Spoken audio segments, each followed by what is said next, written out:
All right, from all the people that you've talked to today, do you feel that Jim Tressel has taken the fall for a lot more than we know right now?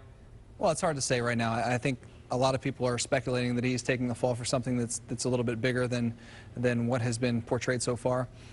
Clearly, he's the only one who's lost their job over this, so at this point, he is the fall guy.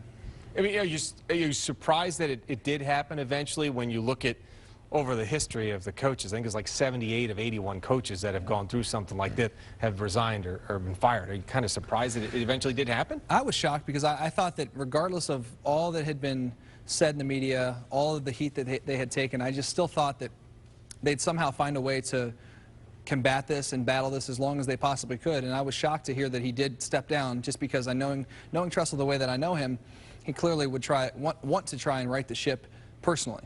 Okay, so let's move forward from here. What happens to one of the greatest football programs in the history of college football? Well, it's probably going to get worse before it gets better. First and foremost, there's a new Sports Illustrated article that came out tonight and has some negative things to say about current players and some more allegations that are being said about Ohio State's football program. With that being said, Jim Tressel is not the coach of Ohio State University anymore. The new head coach is Luke Fickell.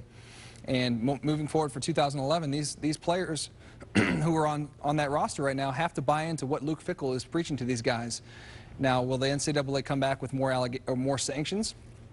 That's a great question. I'm certain that they probably will come back with something more than they have currently placed on these players, which is a 5-game suspension. I'm thinking more along the lines of possibly a bowl game ban, maybe even taking away some scholarships similar to what they did with USC. So from people you've talked to, is your feeling that Jim Tressel being served up to the NCAA, so to speak, is not going to be enough to satisfy the NCAA? Well, it's going to be enough to satisfy the media temporarily and a lot of the Ohio State haters that are out there temporarily, but the NCAA is clearly, in my mind, not going to accept that as justice being served, because you have players here who have clearly broken rules, and now there's potentially more players that have broken the rules too that haven't been punished at all. So there could be some severe punishment that comes down from the NCAA. What, in your opinion, was Jim Tressel's biggest mistake in this whole scenario? I think the biggest mistake was probably going back to December, when he could have said that he knew information and he signed the affidavit or whatever it is that you sign. It says, this is all that I knew. And at that point in time, when you sign that and say that you didn't know, that was the biggest mistake. I think at that point he could have probably come forward and came clean with everything.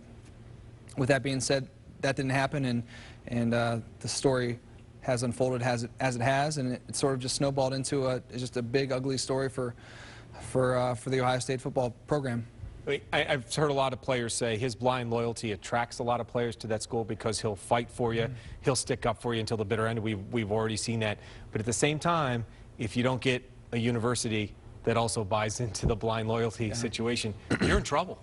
Well, his loyalty is something that players are definitely attracted to, but in that same respect, Tressel was taken advantage of in this situation, in my opinion, tremendously by a lot of players at Ohio State.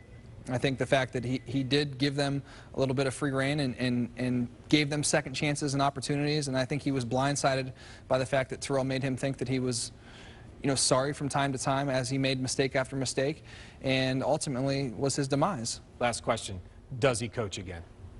I think he may coach again, and you may think this is funny, but I think if he does coach again, it'll be like at Baldwin-Wallace or a Division III school, because I don't see him taking another job as a Division I head coach.